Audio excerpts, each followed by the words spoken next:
Good morning friends, स्वागत है आपका अपने YouTube channel study with Ravi Thakur पर। तो चलिए शुरुआत करते हैं आज के हिंदू ट्यूटोरियल वोकैबुलरी की। पहला वर्ड है आज का मिशनरी। मिशनरी यहाँ पे नाउन की तरह यूज हुआ है। मिशनरी का मतलब होता है किसी दूसरे देश में क्रिश्चियनिटी का प्रचार करना। क्रिश्चियनिटी का प्रचार करना मतलब ईसाई धर्म का प्रचार करने वाले लोग जिस तरह से ईसाई धर्म का प्रचार करे किसी दूसरे देश में, उन्हें बोला जाता है missionary. A missionary is a Christian who has been sent to a foreign country to teach people about Christianity. Synonyms आप देख सकते हैं preacher, apostle, evangelist, minister, missioner और priest. Antonyms antagonist, atheist, laity और अपना layman. एग्जाम्पल आप देख सकते हैं my mother would still like me to be a missionary in Africa, कि मेरी माता जी अभी भी चाहती है कि मैं एक मिशनरी के तौर पर अफ्रीका में काम करूं, मतलब ईसाई धर्म का वहां पे प्रचार करूं। That is called missionary. New word है, नोट कर लीजिएगा। अगला हमारा शब्द है रेवलेशन। यहाँ पे नाउन की तरह यूज हुआ है। रेवलेशन का मतलब होता है कोई चीज गुप्त रखी गई है तो उसको प्रकट कर देना, सबके सामने चीजों को ले आना, रहस्य उद्घाटन, प्रकटीकरण हो जाना चीजों का। That is called revelation. A revelation is a surprising or interesting fact that is made known to people. Synonyms आप देख सकते हैं disclosure, discovery, exposure, revealing. Antonyms है secret, cover, concealment और hiding. Example देख लीजिए, this magazine is full of revelations about the private lives of the stars. किसी magazine की बात हो रही है कि जो बड़े बड़े स्टार्स होते हैं उनकी प्राइवेट लाइफ के बारे में इस मैगजीन में भर भर कर मतलब रहस्य उद्घाटन किया गया है। अगला हमारा शब्द है एम्बिगियस। यहाँ पे एडजेक्टिव की तरह यूज हुआ है। एम्बिगियस का मतलब होता है ऐसी कोई स्थिति, ऐसी कोई बात जो समझने में बिल्कुल एकदम स्पष्ट हो, साफ हो, मतलब बिल्कुल एकदम से जिसे समझा जा सके, ना समझा जा सके, माफ कीजिएगा, अस्पष्ट, संदिग्ध, अस्पष्ट है ये, माफ कीजिएगा, यहाँ टाइपो मिस्टेक थोड़ा हो गया। अस्पष्ट मतलब ऐसी कोई स्थिति जिसे बिल्कुल भी समझा जाने में प्रॉब्लम हो। असंदिग्ध होना, अस्पष्टता होना जिसमें मतलब एक से अधिक अर्थ जिसके लगाए जा सकते हो, that is called ambiguous. If you describe something as ambiguous you mean that it is unclear और confusing because it can be understood in more than one way, that is called ambiguous. Synonyms आप देख सकते हैं vague, unclear, equivocal और uncertain. Antonyms है clear, definite, explicit और obvious. Example देख लीजिए, this agreement is very ambiguous and open to various interpretations. किसी तरह के समझौते की बात हो रही है, एग्रीमेंट की बात हो रही है कि ये बहुत ही ज्यादा उलझा हुआ है, अनेक अर्थ ये प्रकट करता है। इस तरह से मतलब बहुत सारी बातें, चीजें निकल के आती हैं, बहुत सारे अर्थ लगाए जा सकते हैं इस एग्रीमेंट के, मतलब ये उलझा हुआ है, अनेक अर्थ प्रकट करने वाला है, अनक्लियर है। अगला हमारा शब्द है कॉन्ट्रेरी। कॉन्ट्रेरी यहाँ पे एडजेक्टिव की तरह यूज हुआ है। कॉन्ट्रेरी का मतलब होता है विपरीत, उल्टा असर होना या विरोधी होना किसी चीज का, that is called contrary. Completely different और अपोजिट। सिनोनिम्स आप देख सकते हैं opposite, reverse, opposed, obstinate. Antonyms है सिमिलर, लाइक, अलाइक और कोऑपरेटिव। एग्जांपल देख लीजिए, I thought it was possible but she took the contrary view. मैंने किसी बात के बारे में कहा कि ये मतलब बिल्कुल से साध्य है, मतलब पॉसिबल है, ये चीज़ हो सकती है, परंतु किसी महिला की बात हो रही है कि वो मेरे मतलब विचार से मेल नहीं खा रही थी, वो बिल्कुल उसके प्रतिकूल उसका व्यू था किसी बात की तरफ। अगला हमारा शब्द है आयर। यहाँ पे नाउन की तरह यूज हुआ है। आयर का मतलब होता है एकदम से गुस्सा हो जाना, नाराजगी या किसी तरह का क्रोध, इज कॉल्ड आयर। सिनोनिम्स आप देख सकते हैं रेज, फ्यूरी, एंगर, इंडिग्नेशन और इरिटेशन। एंटोनिम्स है कामनेस, हैप्पीनेस, प्लेजर, चीयर और पेस टाइम। एग्जांपल देख लीजिए, the ire was directed mainly at the government, कि इनका जो गुस्सा था, उनकी जो नाराजगी थी वो मुख्य रूप से सरकार के प्रति थी। अगला हमारा शब्द है प्रोमिनेंट। यहाँ पे एडजेक्टिव की तरह यूज हुआ है। प्रोमिनेंट का मतलब होता है कोई ऐसा व्यक्ति जो कि बहुत ज्यादा महत्वपूर्ण हो, इंपॉर्टेंट हो, या ऐसी कोई बात जो कि प्रमुख हो, इंपॉर्टेंट हो, उसे बोला जाता है prominent. Someone who is prominent is important and well known. Synonyms आप देख सकते हैं एमिनेंट, फेमस, नोटेबल और डिस्टिंग्विश्ड। एंटोनिम्स है अननोन, इनविजिबल, अनइम्पॉर्टेंट और आउटकास्ट। एग्जाम्पल देख लीजिए, प्रोमिनेंट पॉलिटिकल फिगर, तो किसी राजनेता की बात हो रही है जो कि बहुत ज्यादा महत्वपूर्ण है, उसकी बहुत ज्यादा वो प्रसिद्ध है, किसी पॉलिटिशियन की बात हो रही है। अगला हमारा शब्द एम्पल। यहाँ पे एडजेक्टिव की तरह यूज हुआ है। एम्पल का मतलब होता है ऐसी कोई चीज जो कि आवश्यकता से अधिक मात्रा में हो, प्रचुर मात्रा में होना, प्लेंटिफुल, उसे बोला जाएगा पर्याप्त मात्रा में होना, that is called ample. If there is an ample amount of something there is enough of it and usually some extra. Synonyms आप देख सकते हैं abundant, plentiful, large, bountiful. Antonyms are limited, insufficient, little और meagre.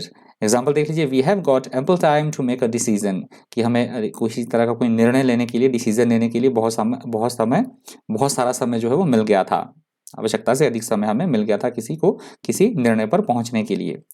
अगला हमारा शब्द है decent. यहाँ पे नाउन की तरह यूज हुआ है। डिसेंट का मतलब होता है किसी बात को लेकर आपस में या तो मतभेद होना या किसी बात को लेकर असहमति होना।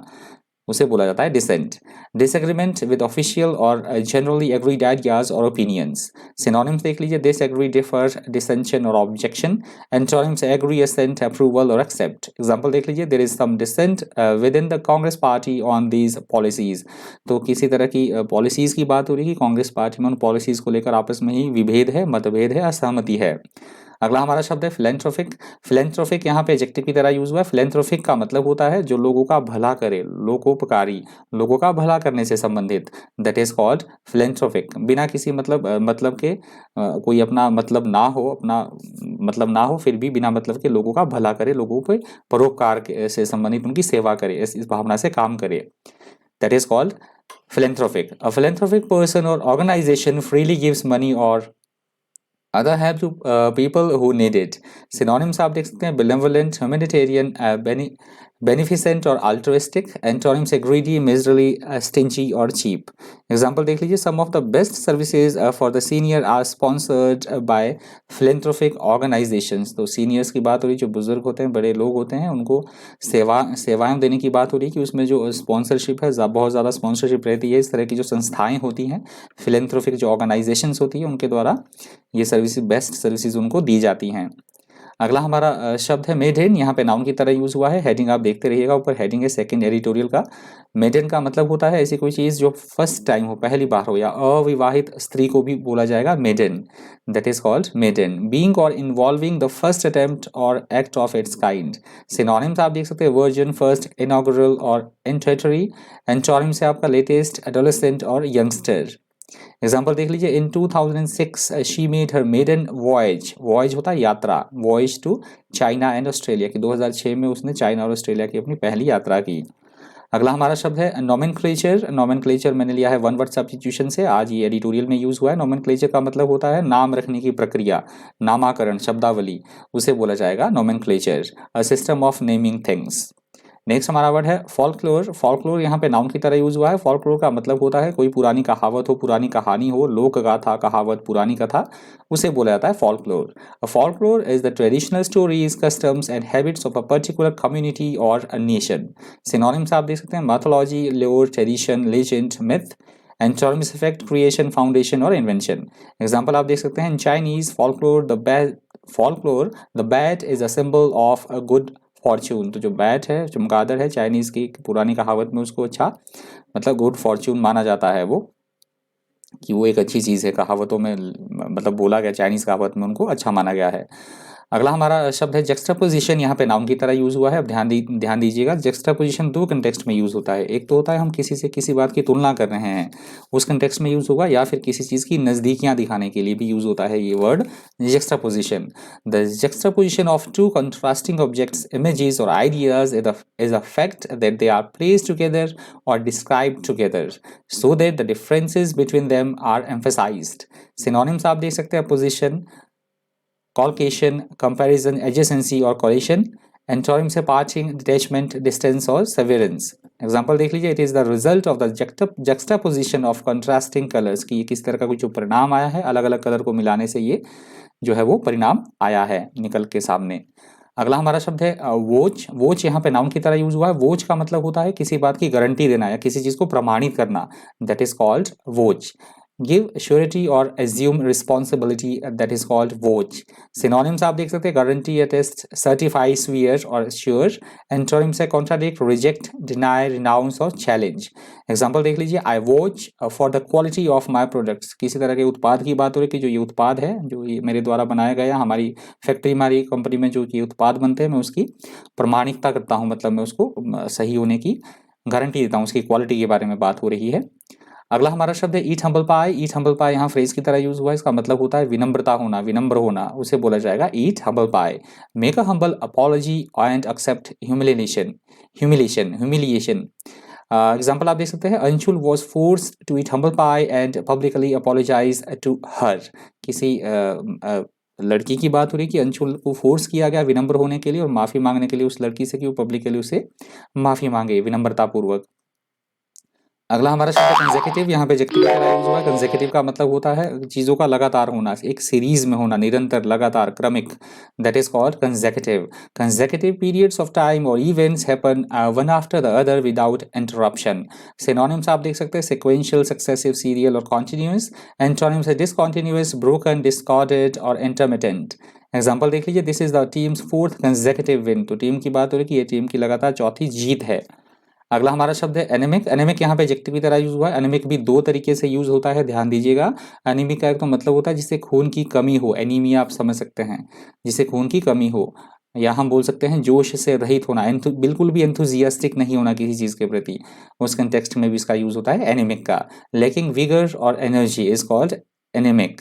सिनोनिम्स आप एनीमिक के देख सकते हैं, ब्लडलेस, पैलिएट, पेल, वीक और feeble। Antonyms strong, yellow, feeble और able, energetic और active। एग्जाम्पल देख लीजिए, there have been times when England looked anemic। कोई एक समय था जब इंग्लैंड जो क्या देख रहा था, बिल्कुल जोश से, एंथुजियास्टिक से इंग्लैंड वो रहित दिख रहा था, जोश रहित वो दिख रहा था। अगला हमारा शब्द है इग्नोमिनी। इग्नोमिनी यहाँ पे नाउन की तरह यूज हुआ है। इग्नोमिनी का मतलब होता है किसी का पब्लिकली तिरस्कार करना, डिफेम करना, किसी को अपमान करना, बदनामी करना किसी की, that is called ignominy. Ignominy is shame और पब्लिक डिसग्रेस। सिनोनिम्स आप देख सकते हैं, शेम, डिसग्रेस, यही आ गया है, disgrace, shame, disgrace, humiliation, infamy और disrepute. Antonyms honour, dignity, pride, glory और फेम। एग्जाम्पल देख लीजिए, they suffer the ignominy of being imprisoned, कि किन्हीं की बात, किन लोगों की बात हो रही है कि जब उन्हें जेल में डाला गया तो उन्हें बदनामी, तिरस्कार का सामना उन्हें करना पड़ा। अगला हमारा शब्द है रिटरेटेड। यहाँ पे वर्ब की तरह यूज हुआ है, बहुत बार ये वर्ड रिपीट हो चुका है और ये रिपीटिशन को ही बोला जाएगा रिटरेटेड। दोहराना किसी चीज को बार बार कहना, that is called reiterated। If you reiterate something you say it again usually in order to emphasize it। synonyms आप देख सकते हैं, reaffirmed, repeated, restated, renewed।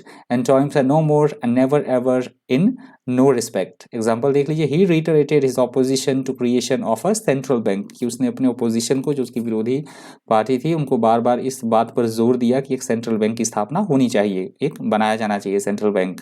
अगला हमारा शब्द है पॉन्डर। यहाँ पे नाउन की तरह यूज हुआ। पॉन्डर का मतलब होता है किसी बात पर विचार करना, चिंतन करना, सोचना किसी बारे में, that is called ponder. If you ponder something you think about it carefully. Synonyms आप देख सकते हैं, कंसीडर, कंटेम्पलेट, रिफ्लेक्ट, मेडिटेट और think. Antonyms ignore, forget, neglect और अबंडन।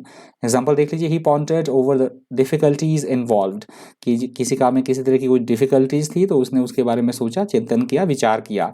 अगला हमारा शब्द है डिसरे। डिसरे यहाँ पे नाउन की तरह यूज हुआ है। डिसरे का मतलब होता है पूरी तरह से गड़बड़ की स्थिति, अव्यवस्था की स्थिति, बिल्कुल मेस, डिसऑर्डर, उसे बोला जाएगा disarray. A state of confusion and complete lack of organisation in a situation और प्लेस। सिनोनिम्स देख लीजिए, disorder, confusion, mess, chaos. Antonyms structure, order, organise और अरेंजमेंट। एग्जाम्पल देख लीजिए, our whole household was thrown into disarray when we brought the puppy home, कि हमने जब एक छोटा कुत्ता घर में लाया तो पूरे घर में अफरा तफरी का माहौल बन गया, अव्यवस्था की स्थिति बन गई। तो ये आज का द हिंदू ट्यूटोरियल वोकैबुलरी का अंतिम शब्द था। इस वीडियो में इतना ही। इसी तरह के इन्फॉर्मेटिव वीडियोस के लिए बन रही है चैनल पर। Thank you, thanks for watching.